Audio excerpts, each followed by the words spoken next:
小情侣无意中发现超市的地面上突然滋啦裂开一道口子，可还没等俩人反应过来到底怎么事，口子便以肉眼可见的速度迅速扩张，仅仅5秒钟，地面上就赫然出现了一道2米宽的巨缝。此时，居住在超市附近的 Carter 一家还搁他享受阳光早餐呢，丝毫没意识到这座城市马上就要毁灭。直到房子毫无征兆的剧烈晃动，他才意识到不太对劲啊，于是赶忙招呼丈夫和孩子躲到餐桌底下。就在这时 ，Carter 的前夫 John 突然破门而入，大声嘶吼着让他们赶紧离开。果然 ，Carter 一家刚跑到 John 的门车上，身后的大 Horse 就呼隆一声，整个浪的坍塌。John 见状，赶忙坐进驾驶室，接着一脚地板油迅速开撩。谁知刚开出去没多远 ，John 就通过后视镜发现，整座城市的地面跟他们老海浪似的，咚咚咚一咚咚是不断地凹陷。而随着裂缝一直在车屁股后面紧追不舍 ，John 不得不调转方向，改变逃跑路线。可他好不容易把车开上主干道，就发现两边的建筑物那是唰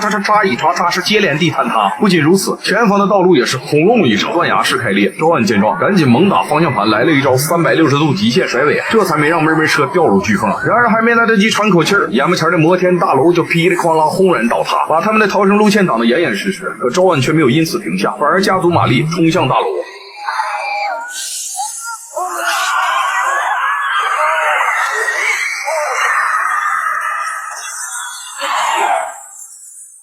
就这么使，John有惊无险地将妹车开进机场，本以为坐上飞机就能脱离危险，没成想唯一的飞行员却被油罐车给砸死了。就在这时 ，Carter 突然想起现任丈夫 Gardner 曾经上过飞行课，于是立刻赶鸭子上架，让他充当飞行员，赶在机场彻底塌陷的最后1秒，成功冲出跑道，飞离地面。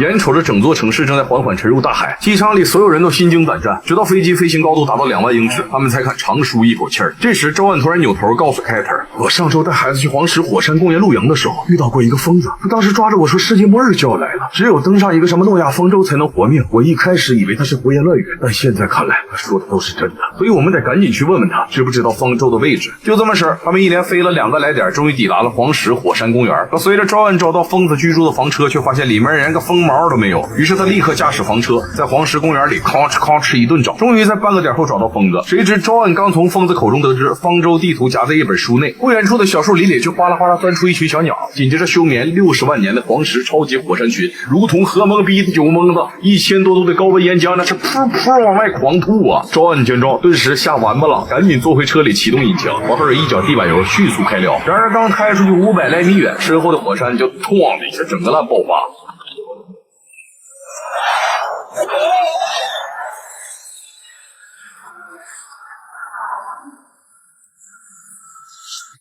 眼瞅着火山爆发引起的落石正以每秒88.88迈的速度是砰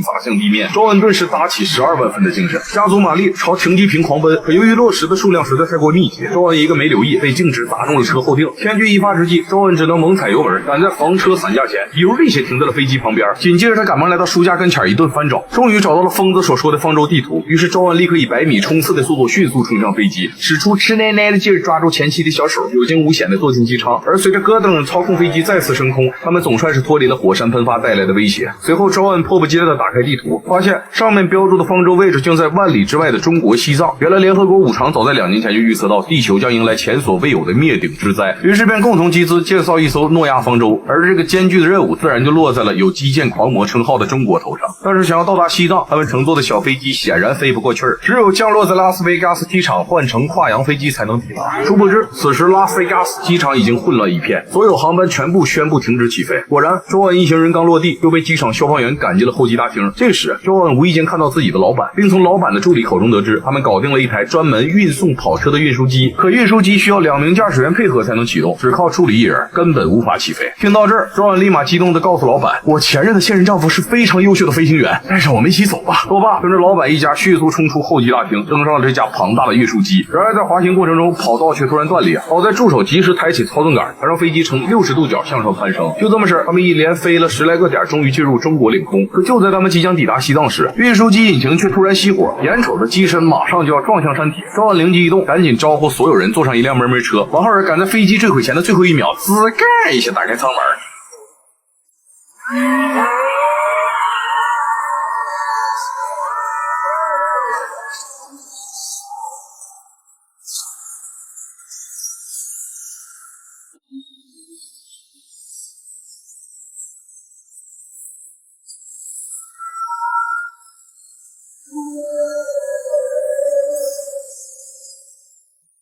随后众人赶紧下车，准备徒步前往方舟。结果扭头一瞅，就发现几十架装吊着珍稀动物的直升机正朝着方舟的方向咵哧咵哧盘旋而去。而当指挥官看到地面上亮着的几盏车灯，立刻命令驾驶员将直升机降落在他们跟前儿。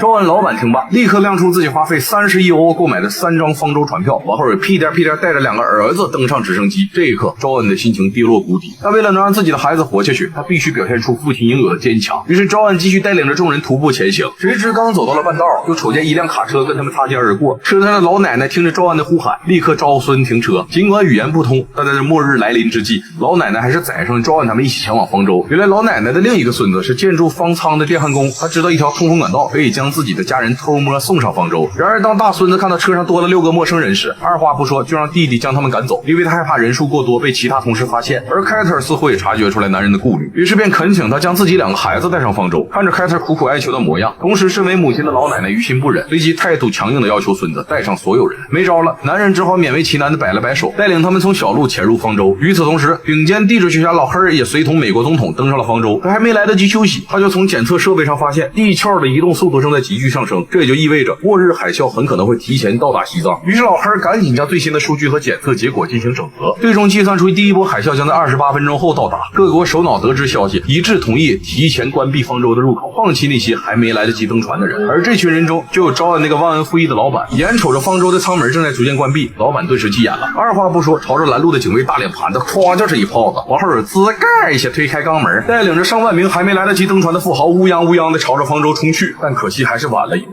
方舟大门已经被完全关闭，而跑在队伍最前面的人由于来不及停下，直接被后面的人群挤下万丈深渊。老板吓懵逼了，赶紧带着双胞胎儿子躲到月台下的台阶上。谁知一抬头，竟发现招安一行人已经顺着方舟边缘爬进了通风管道。看着站台上混乱的一幕，老黑突然同情心泛滥，于是在距离海啸撞击仅剩15分钟时，发表了一段长达10分钟的演讲。Dr. Adrian Helmsley, Chief Science Advisor to the late President. I know we've all been forced to make difficult decisions to save our human civilization. But to be human means to care for each other, and civilization means to work together to create a better life. If that's true, then there's nothing human and nothing civilized about what we're doing here. Ask yourselves, can we really stand by and watch these people die?面对老黑的灵魂拷问，中国率先做出表率，同意打开舱门，让那些买了票却没有登上方舟的人快速上船。其他首脑看中方的态度如此坚定，也纷纷表示支持中国。就这么事，航空员在距离海啸仅剩5分钟时，再次打开了方舟舱门。月台上的富豪们见状，顿时激动完了，丝毫不顾及往日绅士淑女的形象，一窝蜂地往方舟里钻。随着站台上的人群全部登上方舟，长官立刻下令关闭舱门。谁知舱门刚关到一半时，老板突然从月台下的台阶上探出头，往后使出吃奶奶的劲儿，将双胞胎儿子送上方舟，可自己却由于用力过猛，径直掉下万丈深渊。与此同时，通风管道的招安一行人就想办法潜入方舟。只见电焊工用电动螺丝刀拧开墙上的螺丝，往后滋盖一下打开肛门，小心翼翼地带领他们爬进方舟的内部。然而就在他们通过机械控制室时，方舟的承重装置却突然启动，电焊工一不留神将钻头掉进了转动的齿轮中，直接导致即将关闭的舱门留了一道缝隙，无法完全闭合。而根据方舟的程序设定，舱门只要关不上，引擎就无法正常启动。眼瞅着距离末日海啸来袭仅剩最后1分钟，所有人的心都提到了嗓子眼，因为此时的海啸已经越过了珠穆朗玛峰，乌泱乌泱朝着方舟席卷而来。驻守在寺庙的高僧见状，一脸从容的拉起中杵，伴随着咣的一声，末日的警钟声响彻整个山谷。下一秒，位于山顶的寺庙就被海水冲成了碎片片。紧接着，海啸以每秒300迈的速度涌入山谷，顷刻间就将山谷下的机场整个浪淹没。眼瞅着高达5000米的海啸马上就要冲向方舟，指挥官立刻下令关闭所有的舱门，并做好撞击准备。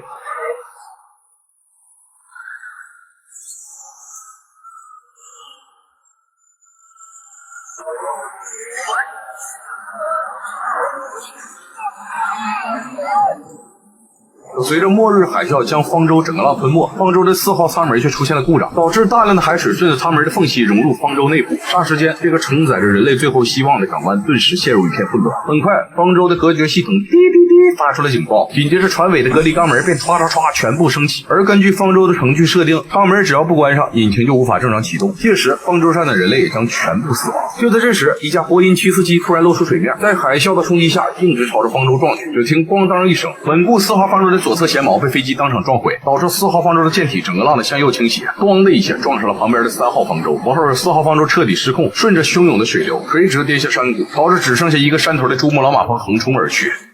Impact warning. degrees west, 45 degrees. Target reach 29,055. 舰长听罢，顿时吓拉了尿了，赶紧命令老黑去机械控制区寻找舱门故障的原因。谁知道老黑通过船尾的监控，发现机械控制区已经困着几名偷摸潜入方舟的人士，立刻意识到舱门故障指定和他们有关。于是他赶忙拨通赵恩所处位置的通讯器，让他们帮忙检查一下舱门齿轮里是否卡什么东西。而直到这时，赵恩才终于意识到，是带领他们进入方舟的电焊工的钻头掉入齿轮，才导致舱门无法关闭。意识到问题的严重性，赵恩想都没想，一头扎进水里，接着以最快的速度游到齿轮跟前，使出吃奶奶的劲儿，想要把钻头拔出来。可无论怎么使劲，钻头跟他们焊死似的，纹丝不动。此时距离方舟撞上珠峰只差1850米，船上所有人都已经屏住呼吸。千钧一发之际，一束亮光突然从头顶射下，赵恩扭头一瞅，发现竟是自己的儿子。然而就在父子齐心，其利断金，马上就要把钻头拔出来时，一股巨大的洋流顿时将方舟掉了个个，直接导致船尾撞进了山体，伴随着砰的一声，赵恩被巨大的作用力整个浪甩飞，而电钻则在水流的牵引下油的一些滑出齿轮。随着齿轮重新恢复运转，方舟舱门也终于开始缓缓关闭。And John, start the engine. Aye, aye, Captain. Forward!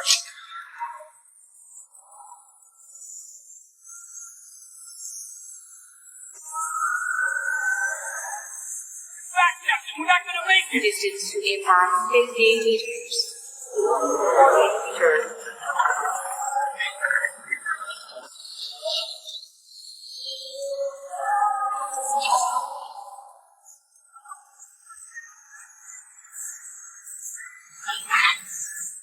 眼瞅着船头已经整个浪的砸进山体，所有人都以为已经无力回天。然而就在他们都做好接受死亡的准备时，方舟却突然开始倒退。只见这个庞然大物顶着上千帕的海啸猛烈冲击，慢慢的逆流而退。王二操作手迅速调转船头，将方舟移动到空旷的地方。而随着赵恩成功钻出水面，船上的所有人都为他鼓掌雀跃，同时也为劫后余生感到前所未有的激动。就这么时，方舟带着90万人类的希望，无休无止的漂泊在阴雨连绵的海面上，直到0001年的1月27号，地球终于迎来了末日后的第一个晴天。于是方舟里的人迫不及待地打开房门，纷纷走上甲板，感受久违的阳光和新鲜空气。与此同时，科学家们也通过检测数据发现，地壳经过强烈的运动之后，非洲大陆被抬高了整整8000英尺，远远超过了喜马拉雅山脉，成为了新的世界屋脊。而那里没有被海啸淹没，或许可以成为人类新的栖息地。